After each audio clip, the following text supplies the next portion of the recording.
I'm just excited to talk about Gerard Butler. Okay. Gerard Butler's butt, because I don't know another time that we're going to be able to do this. No. So it's great. Well, he started off as a proper actor. Oh, did he? I mean, we saw him in Mrs. Brown. He's properly acting in this one. He sure is. Yeah, he's not the machine gun preacher that he turns into. So good. So... Yeah, he didn't pick up his guns for a while. He didn't, but he was developing those guns. That's what he was doing. He was doing it on the sly.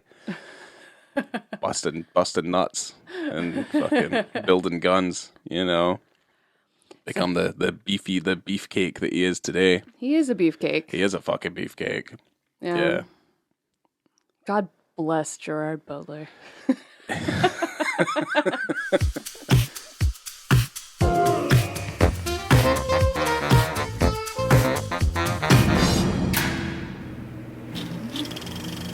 Well, hello there. Welcome to On the Beat, the podcast that uncovers full frontal male nudity in cinema. My name is Laura, and I am joined by my co-host, Ryan.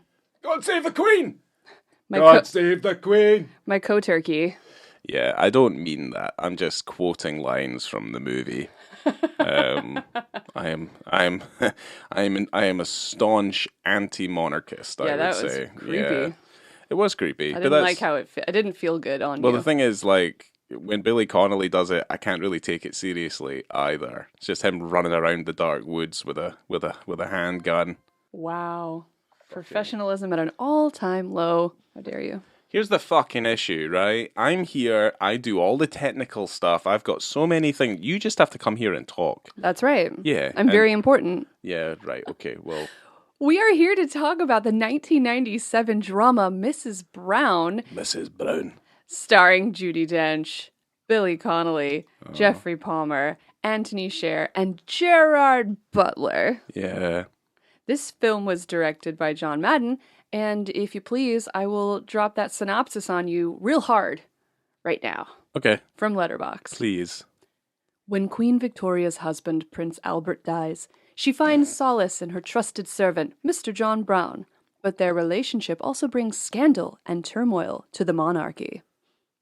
I would say, like, if my first cousin who I was sleeping with and was married to died, I'd be like, whoa, I just dodged a bullet. Like, nobody found out, like, how horrible this incestual relationship had become. Well, but then that's just the royal family. Common. Yeah, that's the royal family. Like, they breed within their own ranks. They want to keep it close. Keep it keep tight. It close. Keep those diseases close. Keep all of those blood-borne diseases nice and close. And it's gross. Like, I mean, if you look, like, they all have, like, massive foreheads. And they're all, like, well, I mean, albeit, you don't want to talk about some of the strifes because legally we wouldn't have a leg to stand on because they have lots of money and they're able to cover up a lot of things. But yeah, they've got massive foreheads and receding hairlines before the time they hit like fucking 20 years old. Inbreeders. Yes, right? Fucking sausage fingers. Although he's the king now. He finally got there. He's like, yeah, his wife, long enough. His mother kicked the bucket, and he's now got his fucking sausage fingers around those crown jewels. So okay, ew. Yeah. So the tagline for this film is loyalty without question, friendship without equal. Yeah, I have a few questions about that. I don't hate this film, but I also am like his blind. Like obligation, I question somewhat. Certainly as a Scotsman, where I'm just he's one of the rare Scotsmen in history. Gave a fuck, yeah. They cared about a monarch. Shit, yeah. I mean, by the end of the film, anyway, he appears to be fucking delirious. So I can just assume that he just went a bit mad. So that's your opinion, and I know we'll get into it, but I feel like he's a bit of a ladder climbing dick. Rather than being very much caring for this woman in her time of grief and need. He's more an opportunist. Potentially. You could look at it that way. Maybe he was an opportunist that grew to care for somebody, but it also makes me think that maybe Queen Victoria is someone that likes to be told what to do. Yeah, potentially. Well, she's someone likes to be who bossed around. Yeah, she does a lot of bossing. What's her name? Victoria Regina or something? Isn't that her? The VR? Isn't that what that refers to? Yeah, and I whatever. mean that's also her second. Her middle name is Victoria. Right. Her Okay. first name is something else longer. Oh, okay. Well, we don't need to get into that. We're talking about films here. That's right. That's right. Fictitious stories, except And before this one's not really that fictitious. Oh yeah, I've got facts, baby. I love a bit of history. Talking about going mad, though. Do you want to get some mad over some Madden? John Madden's up in here. John Madden. Wasn't John Madden, wasn't he, big with the NFL? Wasn't there a John Madden with the NFL? Yes. Yes, there was. Yeah. This is a different guy. This is a guy that likes to make films about older people, getting together and having a good time. So I remember hearing of John Madden, and I think this is maybe the 80th time I've brought up the book, but Down in Dirty Pictures, that Peter Biskin book, Madden's mentioned in that because obviously Mrs. Brown was released through Miramax at the time, and then obviously John Madden did the massively successful Shakespeare in Love, so that was also a really big hit for Miramax too. Another time where Judi Dench played a queen. Yeah, she can't seem to, I mean, she's obviously typecast. She played Elizabeth I in that movie. But let's continue onward. Well, who else played Elizabeth I? Kate Blanchett in those Elizabeth movies. Hell yeah, she did. Those, what's his name? Sanjit Kapoor? I think he directed those. Those are really nice movies. I think we'll talk about what our favorite, let's say, royalty films are maybe during the course of this podcast. Helen Mirren do it as well. The Queen. I like the Stephen Frears The Queen. I know some people don't like it. Oh, yeah. But one of your boys plays Tony Blair. Michael Sheen. Michael Sheen plays Tony Blair. Hell yeah, he does. I like that because I grew up during that moment in history, and I remember seeing firsthand how people reacted to the death of Diana firsthand, including my own mother. I remember, actually, this is a story, this is a bit of a tangent, this is pretty funny. Me and my brother were up really early in the morning. I think it was 5 or 6. And I remember we had something on the TV and we were playing with toys or something like that. Because I think this was when did that happen? 97, 96 maybe, when Princess Diana died. So we would have only been. I don't remember. We would have both have been under 10 years old. So we're just watching something on the TV. I remember my mum bursting into the room and she turns on the channel to the news, and it's the news that Diana had died, and she just goes, "Oh my God!" And we got a fright, as you might have expected. 1997. 97. Okay, well then I would have only have been 12. Yeah, so I was over 10 years old. But that was a moment. That's a moment I will remember. Yeah, scary. Very scary. But let's talk about John Madden. Let's get mad about some Madden. Yeah. So, every time I've seen his name, I just associate it with American football. But this is a man who's done some directing. So he's an English director of stage, film, television, and radio. And obviously I pointed out Shakespeare in Love, which is his most successful film, which won Best Picture in 98, but he did lose Best Director to Spielberg for... What did you think he would have won Best Director for in 98, Laura? 98? 98. It's a film you haven't seen of his, and I'm surprised that you have a film podcast and you haven't seen this film yet. It's the one with the war. Yes, the war one. It's not Band of Brothers. It's Saving Private Ryan. There you go. Yeah, yes. I've not seen that film. Yes, the Matt Damon one. It's the Tom Hanks. Damon. It's Tom Hanks looking for Matt Damon. In what many thought was quite an unbelievable scenario, but it's still one of the most affecting war films ever. So I do understand how Spielberg would have won the Oscar for that one. But Shakespeare in Love did win the Silver Bear at the 49th Berlinale. I think they call it the Berlinale. Otherwise, it's the Berlin Film Festival. I've been to the Berlinale before. It's nice. Fancy guy. So John Madden also shared the same house for a spell with Roger Mitchell. And do you know who Roger Mitchell is? He's a director as well. That name sounds familiar. Yes, he did. He's done some films. I'm trying to remember specifically because he directed Changing Lanes. I remember he did a film called Enduring Love with Rhys Ifans Oh, I love and that movie. Daniel Craig. Yes, what's the one with Julia Roberts? Oh, is it the one where they with also Rhys Ifans? Yes, and I think Hugh Grant and yes. Notting Hill. I think Notting Hill. Yes, I think that's the one. Roger Mitchell has also went on to direct films, and he shared a house with John Madden. So maybe you could look him up and get some more. You've been correct so far. Okay, good. What else has he done? I mean, Notting Hill is his most famous. Of course. There's a Rachel McAdams and Harrison Ford movie called Morning Glory. Mm-hmm. He did a version of Persuasion, Changing Lanes you mentioned. Yeah. I like Changing Lanes. That's that Ben Affleck, Samuel L. Jackson. Thriller? Thriller. It's like rich white guy against deprived black man, and they have a rivalry against each other. So it's very much about race.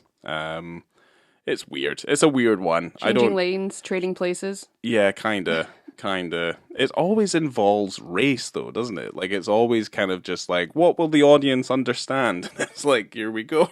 It's weird. I don't really understand it. It's like, here's an impoverished black man. Here's a rich white dude.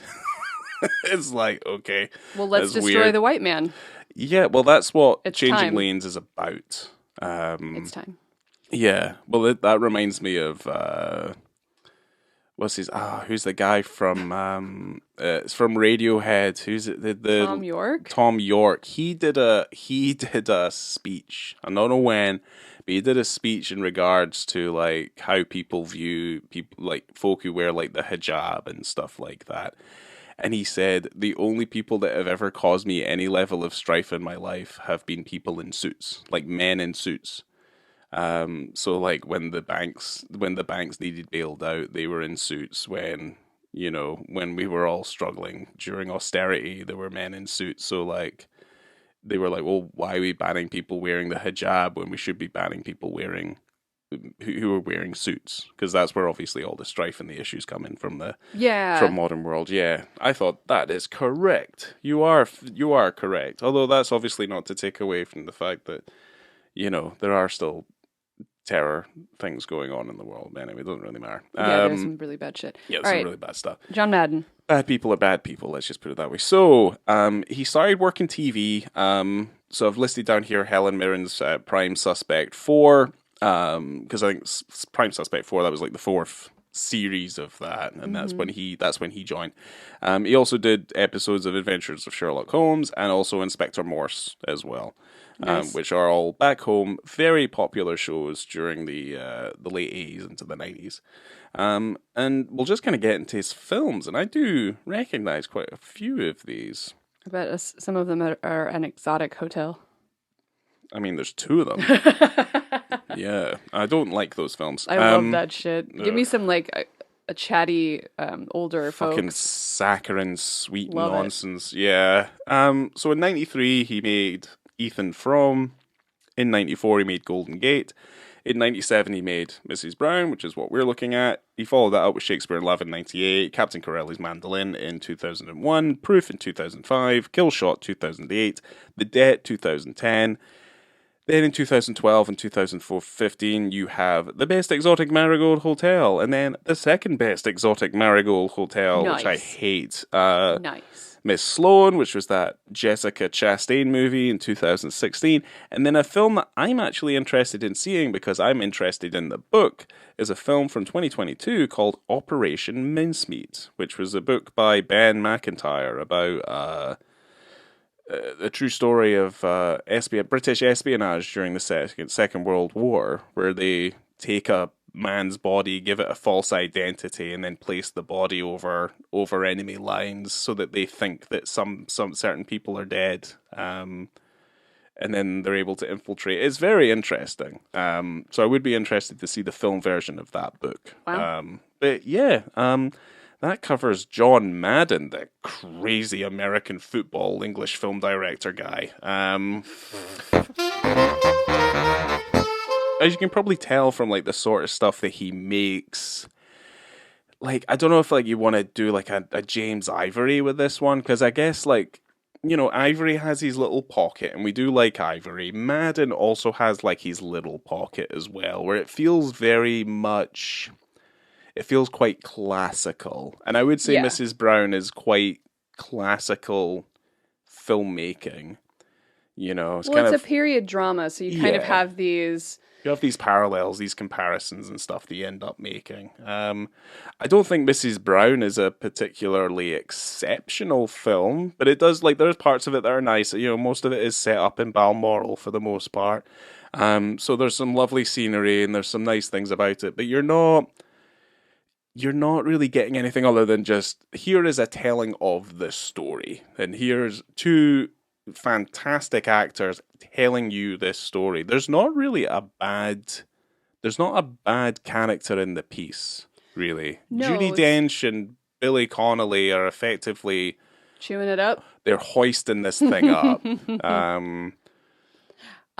So before we go too far, I wanted to tell you that Queen Victoria's real first name is Alexandrina, and Regina is Latin for like queen. So it's not her name. And I was just trying to get there. I'm like, wait, no, that means queen in Latin. So I just wanted to throw that out there. Okay. Before we went too far. It's history of the monarchy. Like I just tune out, really. There are going to be people who listen to this podcast who are going to be fans of the monarchy. I'm really sorry, but well, then they'll like this film. They'll hopefully like this film. You might not like my commentary on it, but you might like this film. Yeah, no, the film is sticking within the lines of being polite. It's very polite. And not wanting to delve into the goss and the tabloid nature of their relationship.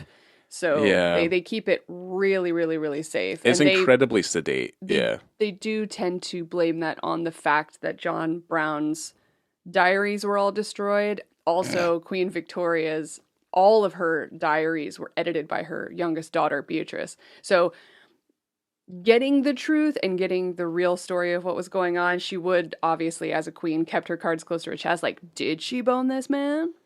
I mean, he's like a good looking dude. Yeah. I like to think that they probably didn't. You like to think that? I like to think that. Judi Dench in this film is a lot, as a human being, she's older than the character that she's portraying, because Queen Victoria at this point where she meets again John Brown is probably around 45 years old. Okay. Judi Dench is obviously a little bit older than that. Yeah. So you think that someone at 42, after years and years of hanging out with this cool Highland dude, isn't gonna take a peek? I don't know. I'm not saying that she might not have taken a peek. I'm like... It could have been more of a nice, really intense love for one another without it being physical. That's also very possible. I mean, I also just don't want to, like, imagine, like, the queen fucking... Okay. Like, some dude... Like, I have zero... Like, I want the monarchy to, like, sit on a shelf, like, Russian dolls and shit. Like, Looking at the cover of this film, I wanted them to pork. That's what I was expecting. Yeah, I'm glad they didn't, because I didn't want to feel uncomfortable. Not okay. Yeah, I didn't want to feel uncomfortable. Because I watched the film and I don't know if I really felt too much about it, but at the same time it was like, oh well, I didn't feel like an hour and 44 minutes was taken away from me either. So it's a weird experience. It's kind of like, it's like being on drugs, but like not hard drugs. Just like the sort of drugs that make you feel a little sleepy. And then when you get to the end of that experience, you feel perfectly fine. And you can just kind of get on with your day and it didn't really affect you that much. It's like a tiny dab of heroin. Wow. Yeah. So this is... Jeez. This is Gerard Butler's feature film debut. Oof. And in fact was his very first audition. Aw. So, Jerry Butler graduated from law school. He went to law school and completed law school, got a degree. Wow. Then he moved and started training in Edinburgh, but he was partying way too much, and they fired him. So then he was like, you know what? I'm going to do something different. He calls up his mom. He's like, Mom, I'm moving to London. I'm going to be an actor. Aren't you so proud of your son? Oof. And Fuck. his very first acting role, not in a feature film, was in a stage production of Trainspotting.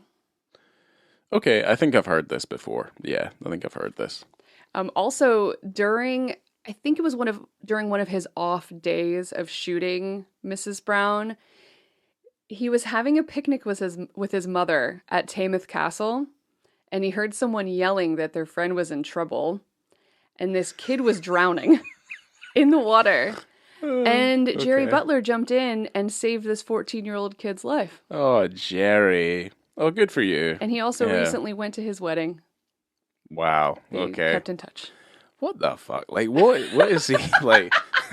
Say, like, what? He's just a stand-up dude. He's just like a good man.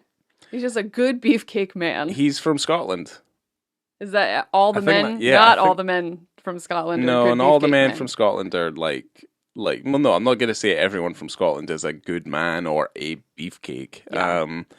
But there is a higher percentage likelihood that if you get a man from Scotland, they're more than likely going to be good. So there's a higher percentage of that happening. Because, it's like when you go to buy like antibacterial spray, it kills 99.9% of bacteria. You don't get the full 100%, but for the most part, it might as well be 100%. So that's like a Scotsman. Did you hear it, ladies? Yeah, get yourselves a Scotsman. Yeah. There's tons of us. And also we live for a really long time. So like there's longevity in there. Also we can open jars. Like we can do all sorts of things. Like cuz we're so handy. We're kind of like we're rough and tumble. Like we're outside in the elements most of the time, or at least I remember being. Like I don't want to put myself out there as like a tradesman or anything like that, but like, I've been out in some rain. You've been outside? Sure. I've been outside, definitely. You've definitely I've been out climbed there. some hills and shit. Yeah. Good for you. Yeah. I would climb more hills, but there isn't any in Florida because Florida is just flat and it's swampland. So yeah. And you don't go out walking in that. You might as well just try and remove your skin after doing that because of all the bugs and stuff. But get yourselves a Scotsman, ladies. There you go. Yeah, get yourselves a Scotsman. He knows a few. Yeah. Get in touch. Theatrically, this film was released as Her Majesty Mrs. Brown. So Mrs. Brown, I was confused about why it was called Mrs. Brown because I go, isn't this about Queen Victoria? But that was... Well, the Prime Minister calls her Mrs. Brown. Yeah, it's a joke. It's a joke. They're like making fun of how close she is to Mr. Brown. Mm-hmm. So, bit of hot gossip there. Yeah. There's a lot of interesting players in this film. I mean, we have Geoffrey Palmer, he's like the royal consort, basically. Henry Ponsonby? Yes, Ponsonby, is that his fucking name? Ponsonby. Yeah. Fuck, what a walloper. Ponsonby. Well, Geoffrey Palmer and Judi Dench both starred in a British TV show. I don't know if you know about this. Show called As Time Goes By. I watched many episodes of that. Yeah, it went on for 10 fucking seasons, or 10 series, we should say. Just thought I'd bring that up there because I was just like, oh, it's that guy with her in that show from God knows how long ago. Henry Ponsonby was Queen Victoria's private secretary. No, so he was the right. He was not the royal consort. He was not a royal consort. Certainly not the secretary. Yeah. Okay. Whatever. This is the second time that Judi Dench has played Queen Victoria. Okay. So they like to call it an unofficial sequel. Ha ha ha. Whatever. Doesn't matter. 2017's Victoria and Abdul. Okay, yeah. It's like, because she plays Queen Victoria, it's got to be a sequel. It has nothing to do with it. That's fucking stupid. But Victoria and Abdul, I've seen that film, and it's fine. It's not bad. And I mentioned before, she played Elizabeth I in Shakespeare in Love. So she's very frequently wanting to play A queen. She loves it, but I bet she loves it. Yeah. You get to play a queen. She's got that face. Yeah, but with none of the incestual diseases. Absolutely. It's great. Yeah, so we got also, we talk about Gerard Butler. The only other prime Scotsman we're talking about here is Billy Connolly, the big yin, as it were. I thought maybe you would do more research on Billy Connolly here, but Billy Connolly already at this point is incredibly famous. Yeah. And has an incredibly long career behind and ahead of him. Yeah. So Gerard Butler was his start, so I thought I would delve a little bit deeper into him. I mean, I don't really have anything about Billy Connolly, because the thing is, it's like, yeah, I mean, I could talk about Billy Connolly for hours. I do have like one of my favorite of his jokes, because he was a stand-up comedian. He worked on the shipyards in Glasgow, and he got his start working as a stand-up comedian because folk found him funny. Adorable. One of my favorite of his jokes was you get up on the stage and he's just like, imagine a cross dresser, and it's just him like angrily putting clothes on. Which I thought was funny. But I don't know, like, where is this in relation? Because he also ends up in the Boondock Saints as well, which is another one of those Miramax joints. Oh yeah. I hate that movie. I really dislike it quite intently. The documentary about the making of was his name, Troy Duffy. That film is well worth watching, about his decline. Boondock Saints was 2 years later. It was in '99. Ooh, wow.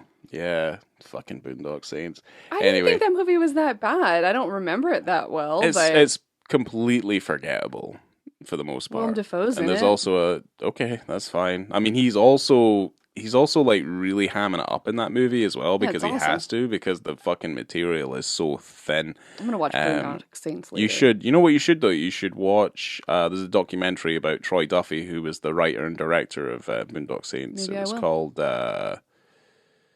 I can't remember. You can figure it out. Like just keep on talking. your quiz answer person today. You are, yeah. It's early in the morning. I've been up late. I'm still doing stuff. We've been updating and doing all sorts of stuff to like the website and for other things. And I also, I work full time as well. So the 2003 documentary Overnight. Yeah, that film is so fucking good. Okay. It's made by basically you have that, don't you? Yeah. It's one of my favorite documentaries of all time. Yeah, no, it's fascinating. Recently made a spreadsheet of our physical media, so it'll be easy for me to find it. Yes, you can. You'll find it. Thank you, Google Sheets. You'll find it. Yeah, I watched it recently, and I wouldn't mind watching it again. So when you decide now I have to wait. When you decide to put it on, let's put it on together. So the film starts off with some background, just so you know where we are in time and space. Yeah, Queen Victoria ascended to the English throne in 1837. She was only 18 years old. You do it, you say it. At least she wasn't 14 years old. Let's just say it like she was 18. She was only 18 years old. Thank you. Yeah. She married Prince Albert 2 years later, and in 1861 he passed away, and she was very sad. She was sad. She will not be consoled. Forever. Yeah, she refused to be consoled. As John Brown says in this film, no one's here to tell her that she can't act like a little bitch. So I guess, yeah. That's his job. Yeah. So since the Queen is so sad, they decided to bring in Prince Albert's old friend from Balmoral to hang out with the Queen and be the leader of the Queen's pony. Yeah. That's his job. He's a nice pony. I think that's just a horse, isn't it? Yeah. Okay. They called it the pony. The pony. Well, it might be a Shetland pony. It's very big. It's also very big, so I don't know. I'm not Maybe too sure. Maybe that's a type of nickname for. Maybe. Well, you know what horses. You know what these higher ups are like. They're like, it's a pony. It's like, just call it a horse. Like, as a horse, get the horse. Like it's no difficult. Just get the fucking horse. Like. Well, Billy Connolly, John Brown gets in trouble immediately for speaking to the Queen as if he's her friend. Yeah, it's which he's just going, you must be so sad that your husband's dead. You must miss him dearly. And she is. And she's beside herself, and she's like, I don't have to deal with this. And how dare you talk to me like a person? Yeah. I'm not a person. It's like, I like the course in which this story goes, where John Brown is intent on like dismantling the icy layers of Queen Victoria to just get her to enjoy life a little bit more. Yeah. I mean, that is the sum total of what we are getting with this story. But, you know, there's the offset, because obviously we have Archie, which is Gerard Butler, who's John Brown's brother. He is obviously the sounding plate who's just like, you can't trust her. She's going to dump you like she's dumped everybody else. Yeah. You can't believe what she's saying. And I mean, I guess he seems a little delusional, at least John Brown. I mean, he is and he isn't, because she does and she doesn't. He's a realist, and he's like set in his ways, and he's like he's a salt of the earth kind of guy. Like, he knows the Highlands, and he knows his role, and no one can play his role better than he can. But like you mentioned earlier, like, he is trying to upward the ranks. He supersedes authority. And he does mean things to the people that work in the household, which I don't think is cool. He does treat he does treat some of them like shit. He treats everyone like shit. Yeah. Everyone, even his brother. And he drinks a little bit too much. So there is that. But he's effectively creating, like, his attitude means that he ends up creating these rifts within the ranks of the authority that's already kind of set, like the set order that's already here within the servants, right? So he comes in there, and I guess things will transpire so that people are conniving against him, because of how close he is to Victoria. Yeah. And for the most part, like, albeit some moments, in a moment obviously that we're going to be speaking about, it's very dry. Like, the film itself is incredibly dry. But it's not uninteresting. It's a hard thing to kind of like put my finger on. But there is an element of it where it does feel a little sleepy, but it's still interesting enough to run for its runtime. So it's a weird one. It's real, I definitely, like I said before, didn't expect Mr. Brown to be a bit of a dick, but it made it a little bit more interesting, because you're not just watching, this lovely man who's come to help this woman who is sad, and they become best friends and everything goes really well. He's more just kind of a really rough person. He's like hard to get along with. He's a no-nonsense. Like, he just kind of comes in and he's just like, buck your ideas up, woman, and basically is like, you need to get back to... That sounds familiar. Yeah, I guess so. It's like, you just need to get back into life, like living life. If Albert was here, he'd want you to be out riding horses. If he was here, he'd want you to like get out of the house. Which is like an oxymoron, because it's like, well, you can say things like that, but Albert's not fucking here.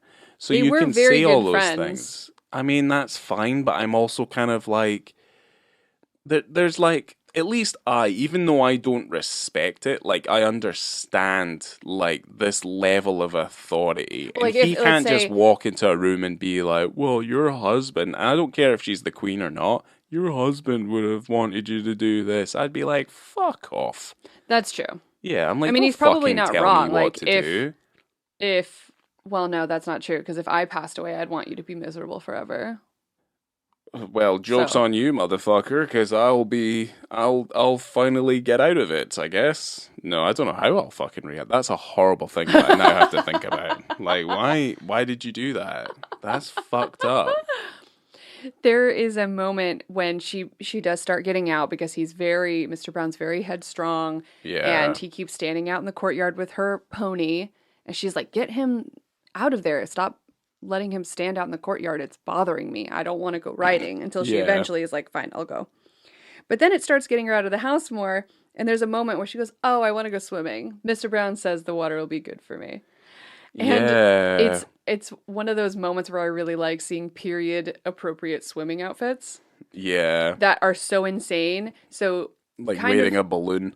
Yeah. It's, in the in the 1860s, women wore bathing dresses. Yeah. So they're like long sleeve tunics with bloomers, corsets, with beach shoes and a little cap that were made out of wool or flannel that would not float when wet. Of course not. I would So sink. it's just a woolen anchor. God, you're wearing a wooden or a woolen anchor to go swimming. Yeah, it's a weird moment. I understand why that swimming scene is there, because we do have another scene later on, which is almost the direct opposite of this. Because like you're looking obviously at like this one moment of people swimming, which is like this one's laced in conservatism, and that water looks freezing fucking cold. Like it looks unwelcoming. No, it looks horrible. It looks horrible. But at least in like the scene that comes after, there's a lot more to it, and you're kind of just like, it has a little bit more of a bounce to it, which I think is obviously kind of the, what they're going for. Yeah, you have the buttoned up monarchy, and then you have the everyman that's just living life. Yeah. I mean, he is living life. I kind of feel like, and this is also the thing, is like, he's a man who has, he has everything he wants in front of him. And I feel like with his insertion into the monarchy and into this woman's life, like a little piece of him is like his dedication and his obligation to her. Like, I do feel like he wastes his life a little bit. Yeah. At least in the latter part of this time. And I mean, that might be a fucking horrible, shitty thing to say, but like, he did waste his time on this woman. And she treated him like fucking garbage. As much as he might be a bit of a dick, he's still kind of, I'm still looking at it and I'm like, oh, well, you can see from when he arrives in the Isle of Wight till the end. Yeah. Where he's having more fun, and then he stops having fun later because all he's worried about is the queen. All he's worried about is himself and his station and how he's perceived and how she's perceived, and all that that's all he cares about. But in the beginning, he's seeing his brother and having a good time, as he is in our penis scene. I mean, I would also, just before we get into that, I would also point out that, like, he already states how little of a life he actually has. Like, he has no family. So, for me, like, if to see him as, like, a dick who's, like, objecting to authority, he's kind of inserting himself into the primary roles of this service, it's probably because he has nothing else. Like, the minute he loses this, he has nothing other than himself and his own thoughts. And I can... Well, it's not like it has to be that way, No, but I feel like that's maybe where he's coming from, is like, this is all I have. Without her... It's a warning to not throw yourself completely into your career. You gotta have interests outside of your career. That's true. I'm still to find that, but we will see. All I do is podcast, work, and make films. I guess, like, no, actually, that's not that bad. That seems pretty varied. Yeah, it's not like You're fine. Yeah, I think so. You're not spending 100% of your time completely devoted to me and the perception of me in the world. Yeah, well, that's your understanding of how devoted. Yeah, of course. Yeah, because you could spend a little bit more time doing that. I think you've got time. No, I think I do perfectly fine. I say this at work all the time as well. I think I'm just nice enough. Like, I don't need to be any more nice to people at work. Not to them. I think if you get me, good for you. If you don't, then tough fucking shit. No, you know me. You've known me for years at this point now. You should understand the dynamic. You married a Scotsman. Look, we're lovely people and we're incredibly sexy. But at the same time, you have to understand that sometimes we get a little bit quiet and we end up being a little bit brooding, and we just kind of like seethe in our own thoughts, and we just like sup a pint, and we're just like that's just something that happens. Just don't fuck with us. Anyway. Penis scene? I had this thing I wanted to bring up where, did you hear the canned child laughter? Oh my gosh, Ryan, that is so weird. That's so weird that you're saying that, because I was going to write it down and I go, how do I even explain? Because I can't do that laugh. But yes, when they're hanging out in like that front garden area and he's waiting with the horse or the pony, and it's that, should I try to do it? Can you?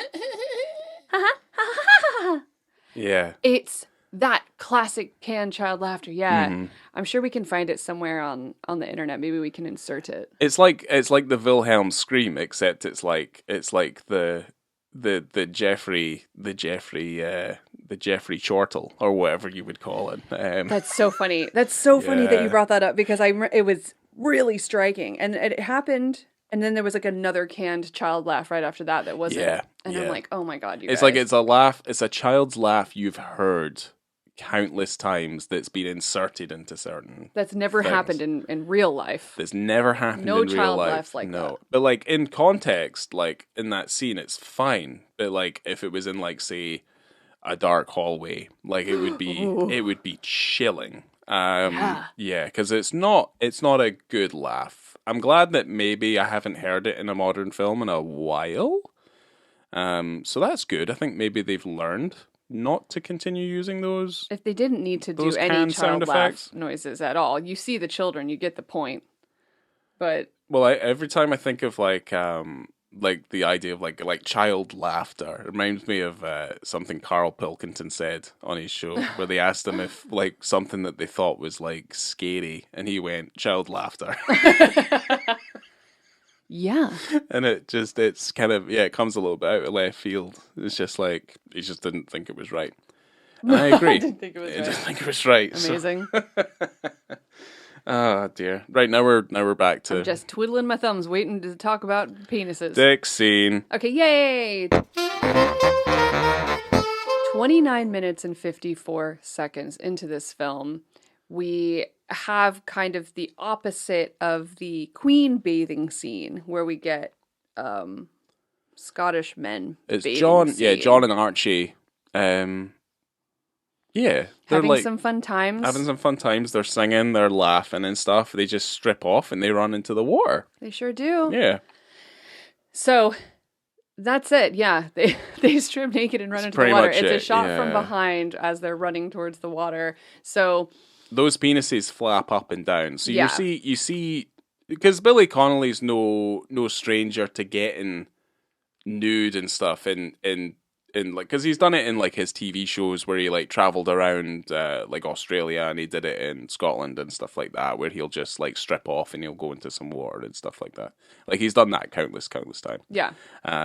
Obviously with this, it's obviously Gerard Butler. Like for me, I don't know if it's like a Scotsman thing or anything like that, but like I wouldn't be too adverse to doing something like that, because I don't really give a shit about how I look. It's culturally different, but it's, I don't know. It is reminiscent, like Room with a View, where there's just some guys and they're like, yeah, let's just go swimming. Yeah, it's cheeky. And they don't think about it. Let's just go swimming, take off our pants, and just have fun. There's zero sexualization in it, whatsoever. It's a bit cheeky. Like, I can understand it within the context of, say, like a British film. Yes. And this film's still like a PG-13 or like a parental guidance movie anyway. Yeah.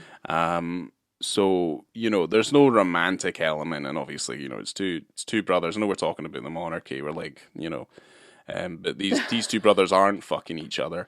No. But for me, it's kind of like it's relatively quite innocent. It's incredibly relatable. Like that's something that would happen, has happened. Yeah, absolutely. It's very casual. Yeah, very casual. My favorite type.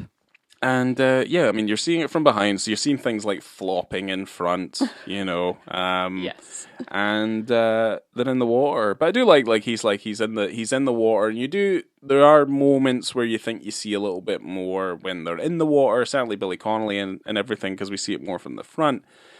But you don't really see anything. And he's singing like "My Heart's in the Highlands." Yeah, it's a nice moment. And between the two brothers, because they've, Archie's there as someone who's trying to introduce him into this world and into this idea of service, in inverted commas.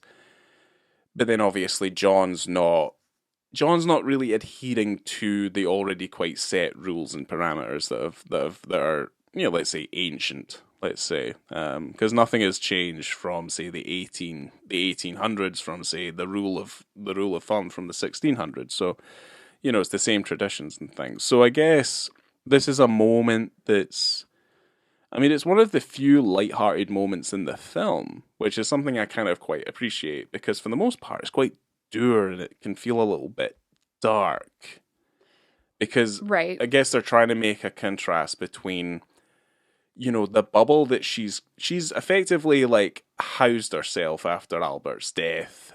Brown comes in and he's taking her outside, so we see some more of that, and then she starts to understand the fact that by taking herself out of this kind of this prison that she's had, she's starting to see the other things. So like obviously the lighthearted nature of going outside and things like that. For me, it's obvious that like this moment, this dick sequence here is just to kind of highlight the fact that these are two very different people, and their view on life and of the future and things are very different. And John Brown, to me, as much as you might think, oh, he's a bit of a dick, he's got a greater lust for life, and the sadder tragedy of the story is that lust for life starts to diminish because he basically attaches himself to this quite cold woman.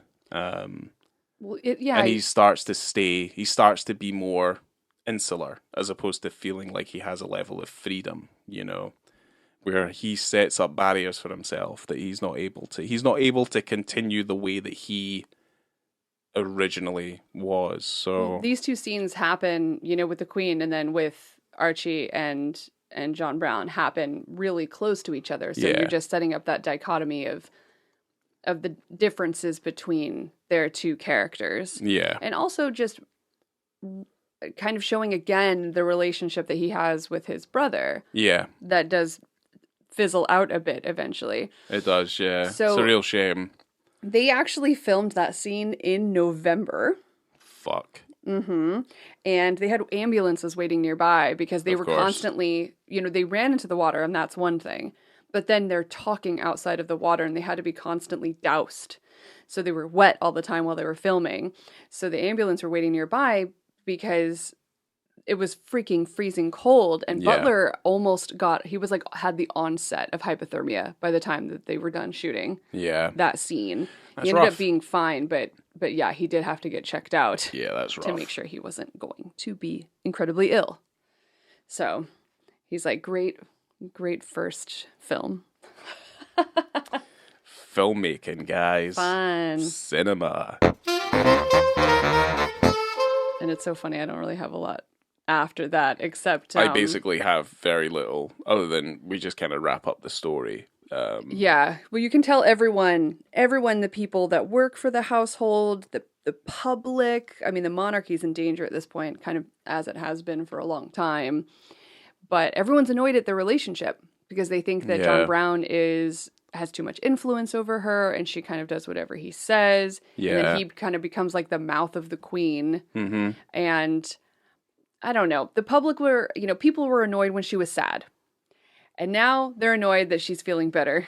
Yeah. So there's no winning in the situation. You know, you could just let them have a nice time. Mm-hmm. But Mr. Brown's a bit of a dick, so he's kind of put a target on his back. Yeah. For that, because he definitely didn't make any friends. Well, there's all sorts of things that happen. Like, he gets attacked. You know, obviously there's the escalating public opinion.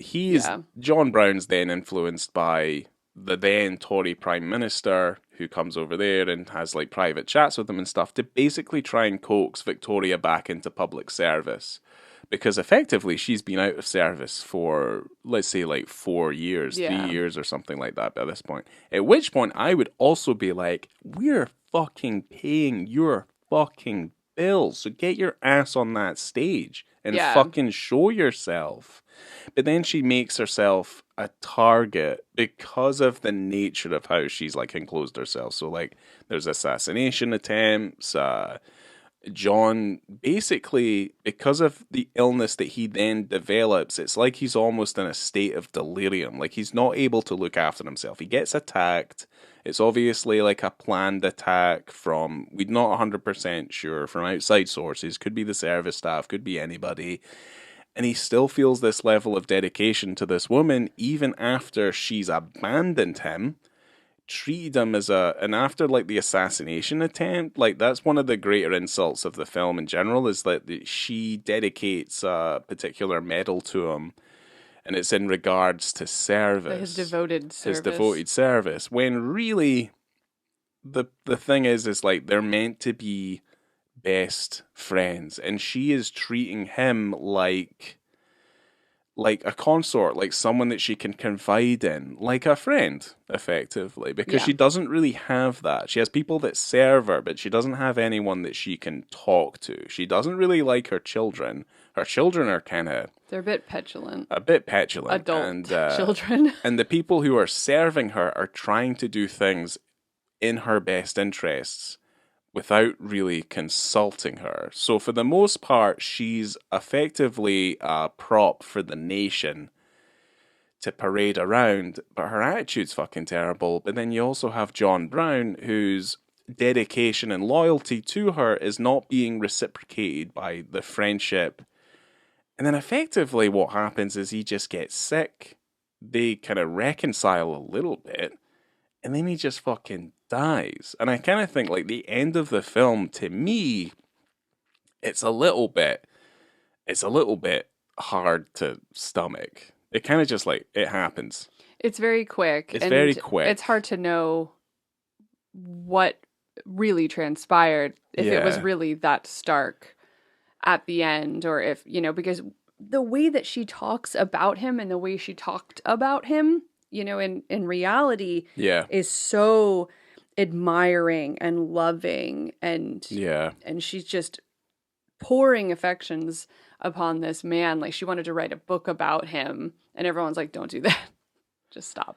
Leave it alone. Yeah, just the whole thing, like, to everybody, like, they just bury it. Like, they just bury his existence of that last kind of repeating years. And they do, I mean, the movie starts off with his bust that she had commissioned of him being thrown off the top of a wall. Well, it was thrown off by the son, who at one point got pneumonia or whatever, got typhoid fever or something, and then survives. But he also has a deep disliking for John Brown.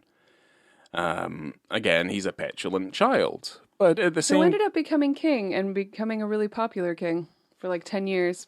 I mean, yeah, well done. I mean, it's the tallest dwarf in the circus, really. I mean, really care? Yeah, I mean, you're gonna have the monarchy regardless.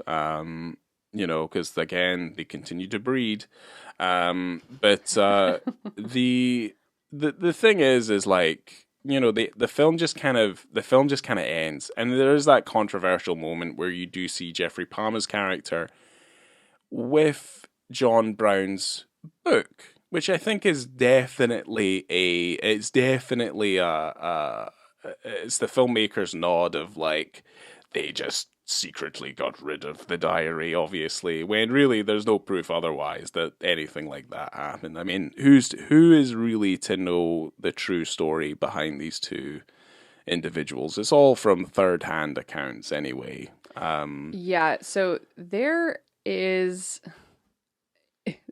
an article I was reading, I believe it was in the New York Times. There was a historian who was digging a little bit deeper into this relationship, because you would have imagined that if something was going on, someone would have seen it, because all the accounts that you have of anything that was maybe off, maybe a little bit too intimate, things that were going on are far off. This person said, I heard this from this person. So these second, third, fourth hand accounts of their relationship that can't be trusted. Yeah. That you would imagine that someone close to them would have seen something. But Victoria's doctor, Sir James Reed, it was her doctor for 20 years, who was like at her deathbed, did see something and write it down. So he wrote down, everything else has been edited. Everything else has been burned. Like John Brown's, I mean, that's true. His diary was burned. Okay. And all of Victoria's stuff was edited. So they kind of got rid of a lot of stuff, like especially the stuff that's in the National Archives is lock and key. You cannot get to it. And a lot of it is gone. So there's his diaries were not in the National Archives. So it was a little bit easier to get and it wasn't edited. Okay. So he wrote down, Opening the door to Victoria's room on Thursday, March 22nd, 1883, he saw her flirting with John Brown as she, quote, walked a little. Brown says to her, lifting his kilt, quote, oh, I thought it was here. And she responds, lifting up her dress, quote, no, it is here. Mm. And yeah, so that's this weird thing where people are like, what's that? It's not hard evidence, but it does show an extreme level of intimacy because you know that he's a true Scotsman. Yeah. There's nothing under that kilt. No. I mean, there's something under that kilt. Well, definitely there's something under that kilt. That kind of, you know what that reminds me of? That reminds me of like there's recordings of phone calls between Prince Charles and Camilla Parker Bowles. Oh God. Of their their sex conversations. And one of them's like he wanted to be a tampon so that he could like live inside her. It's romantic. Yeah, it's not that romantic. Kind of, but imagine that being said in his voice. No. Like his sausage voice. Yeah. So, it's just, again, it just kind of highlights that kind of level of juvenile fucking it's a weird, yeah, that, talk. Yeah, it's awful. Weird. The royal household called John Brown the Queen's Stallion. Ooh.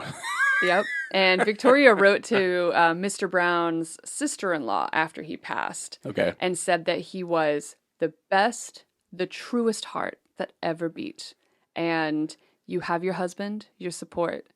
I have no strong arm now. She was very sad. She lost two dudes. Yeah, no, that's rough. But at least you had all that money to fall back on. That's right. That's right. Yeah. So this film did relatively well, I guess, in like the awards circuit. Yeah. Nominated for tons and tons of things.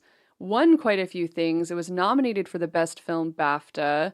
Dame Judi won the BAFTA for Best Actress. Of course and she did. Was nominated for an Oscar. Yeah, of course. And this was originally, from what I understand, a made-for-TV movie originally. Like, that's what they were shooting for. Okay. But then Weinstein... Of course. Thought, I think this could do better. I'm going to put it up on the big screens. And it ended up getting $13 million at the box office. So it ended up making money. Yeah. And was a hit. It does look like, and it's definitely got the aspect ratio of something that was made for TV. Yeah, even especially the beginning. Like the beginning of it. Yeah. So. Which is fine. I mean, there is something about it that is inherently cinematic, like just the kind of the way that it looks and the way the camera moves and stuff like that. It does feel cinematic.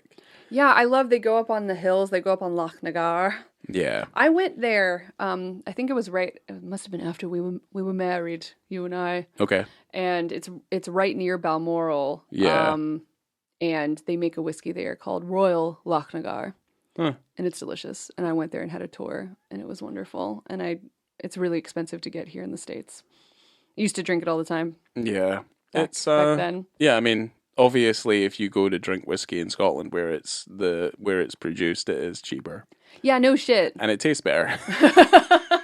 So who'd have thought that? Who'd have thought that being in the country of origin for that particular thing would be better by all accounts?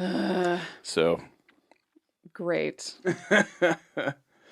I don't drink that much whiskey anymore because it affects me. We tend what do you mean? Isn't it like it hurts my chest and stuff? Oh, so it makes you drunk. No, it doesn't. True. No, it hurts me. It makes me sore. We still have it. Typically at the end of the year, we'll buy a Christmas whiskey, and we still have most of the bottle from last year. Pretty much, yeah. So, whoops. We're not as heavy. We don't drink as heavy anymore. We don't drink as heavy anymore. No, because we're getting old. We're getting old. So we need to start making fucking bank. So fucking listen and give us some fucking money. Are you talking please. to our audience? Yes. No. I mean, sure, yeah. Whatever. Yeah. So let's jump into the ratings unless there's anything that you wanted to chat about. No, I got in the canned child laughter, which I felt was quite I'm glad important. You brought that up. And just how stuffy the whole thing is. But yeah, we're here. Great. Let's rate this motherfucker. Would you like to go first? For visibility and context? Absolutely. I mean, I like the context, so it's probably high for me, like 4.5 or something. Because if you are running naked into the water, I don't know what. Every time we go to explain these things, it's just kind of like, let's explain human nature in the context of why this makes sense. But because it's from the back, it probably only gets like a 1 for the visibility. Yeah. Yeah. Do I need to go for the film first, or do you want? Oh no, I do you can want go. to do? So you're right. The context is wonderful because it's just two lads being lads. You don't want to wet your clothes. No. No, so you take them all off. Yeah, and that's just something, and they're not to like make royalty. anyone. They're not of the monarchy. They're just a couple of dudes. They're common men. Yeah, just hanging out. So ordinary they men. don't need to adhere to the rules of that type of behavior. So they can just go swimming, as you would go for a quick ice dip in November. Mm-hmm. Yikes. So Scotland, yeah, it's not usually that warm. No, never. Never usually that warm in Scotland. No. There are parts of Scotland though where the water is like crystal clear, but it's like freezing. It's absolutely freezing. Yeah. So I just all around gave it. It sounds so bad to be like 1.5, but the context is wonderful. The context works because it's casual, it's natural, it is what it is. You just can't really see it that well, but I mean, it's there. I just don't know, like, if tonally it affects the film if we see more, For what it is, it would be strange. Yeah, for what it is, it would be very odd. And also, it's like, it's like you say, it's like, it's like originally conceived as something that was going to be made for TV. And what are you going to get the camera and just like have someone on a boat or in the water standing Pretty there? much, yeah. To get them full on? Yeah. That would be odd. It would be odd, and I don't know, like, thinking about it and how it would look in my head. It looks weird. It looks weird in my head. Yeah. And, like, if they did it in slow motion. And they're, like, laughing and giggling. Yeah, and it's in slow motion. Running into the water. And it's not only that, like, they're running, and it cuts at least 15 times of them basically on the same stretch of each before they hit the water. Yeah. And then the scene continues. It's like 10 minutes. Yeah. It would be kind of odd. So like this is maybe an occasion where we're kind of just like it's fine the way it is. It works also in the context of the film in terms of showing, like I said, the difference between the Queen and Mr. Brown. Yeah, it's a moment where full frontal isn't necessary. It isn't, which is a weird thing for us to say. I don't know. I think that if you're gonna have that scene, it has to be like that. Yeah. So otherwise, take all the swimming scenes out. It doesn't matter. If you don't have those two men running into the water naked, then there's no reason for the Queen to go swimming at all. Yeah. So you take out a big chunk of it instead, because it's not like it comes up later. Oh, how was your swim? No one talks about it. No one talks about it. You're just like, oh, this is literally just setting up these people. The reason it happens is because John Brown brought it up. He one time said, maybe you should go swimming. Maybe you should go swimming. And then she goes swimming. That's it. Like that's all you need to do. He said his this, influence. So this happens. Yeah. His influence is working, and then you see Yeah. how two different people go swimming. Yeah. Obviously, she's not running the water naked. I don't necessarily... No, I don't think anyone's ever seen her naked in general. I don't think. Judi. Don't even think our prince would have seen her. Her Prince Albert. The actual Queen? The actual Queen, yeah. Didn't she hate having children? Probably. She hated pregnancy. Probably. Which makes sense. But you gotta make those inbred children. Nine children. Yeah, that's a lot. That's a lot of kids. That's a lot of pumping. Cousin pumping. How about the film, Ryan? What did you rate the film? So I think we talk about it a little bit more, but I mean, I watched it years ago, like when it first kind of came out, like years and years and years ago. No, well, I wouldn't have watched it when it first came out. Well, I watched it years ago. And I liked it. Watching it now, I kind of get it and I like it. And I like the way, I like certain aspects of it, and there are things that I kind of question about it. But again, I gave it a 4 when I read it last night, because again, it's in that weird thing where it's like, I'm not bored, but I'm also like not interested. So it's kind of in a weird sort of limbo for me. So it probably deserves more of a 3.5. Does it just get your heartstrings going when you hear them pipes? A little. I guess it's the like scenery is gorgeous, always. The things that elevate it are Judi Dench and Billy Connolly and the supporting cast. Like, if they weren't there, I would not give a fuck. If the cast I genuinely wouldn't know. If film? Billy Connolly's not... Well, no, that's the thing. Like, if it wasn't those people. Right. You know, if it wasn't Gerard Butler, if it wasn't Geoffrey Palmer, if it wasn't Judi Dench, if it wasn't Billy Elliot. Like, if it wasn't these people in it... Billy Elliot? Billy Connolly, sorry. That dancing scene really got me. The wrestling. No, but yeah, Billy Connolly. If Billy Connolly's not in it playing that character the way that he's playing it, I don't have the same level of like dislike that you have for what he does in the film. Well, no, he's a bit of a shit. But if Billy Connolly is not in this film, then it can go fuck itself. Pretty much, yeah. Pretty much. Yeah. So that's why I rated it as a 4, because the acting is stellar. I think the acting's great. I think he does a fantastic job of making it his own. Yeah. And it's just, I think it's just kind of a sad, tragic story, really. At the end of the day, it's just kind of sad and tragic. So I don't think I just don't think it's that bad, but it's also not like the most interesting thing in the world either. So it's kind of like a TV movie, I guess. I agree. I gave this film a 3. I'm happy with that. I don't find it as interesting as it could have been because we do have a lot of information, albeit a lot of that information has been edited, but you have so much to work with. It's obviously been made as something to be non-controversial. Yeah, absolutely. Yeah. Like they're not trying to make things difficult. They're just an easy drinking story. Yeah. And easy breezy. And it is, and I think that it achieved that absolutely, because you could watch this more than once and just be like, yeah, this movie's fine. It's you know what's going on. They're not trying to go crazy and get into this potential sexual relationship or this really intimate, because you don't really get a ton of them alone really being super intimate. There's like not a ton of it. They're usually just arguing, you know?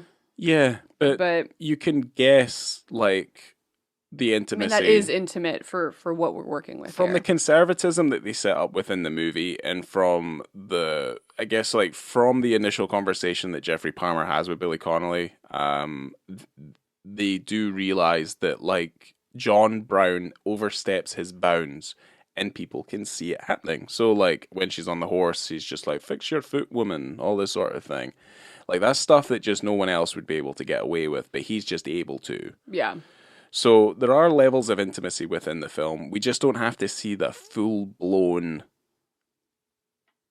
stuff. Yeah, if it existed, yeah. Which is just like, I'm not fucking interested in that, to be fair. I'm a little interested, but it's okay. It's like... That's not the movie. This isn't the movie. Makes me feel a little bit slimy thinking about it. So, yeah. Movies. Mrs. Brown, we wanted to bring you a nice...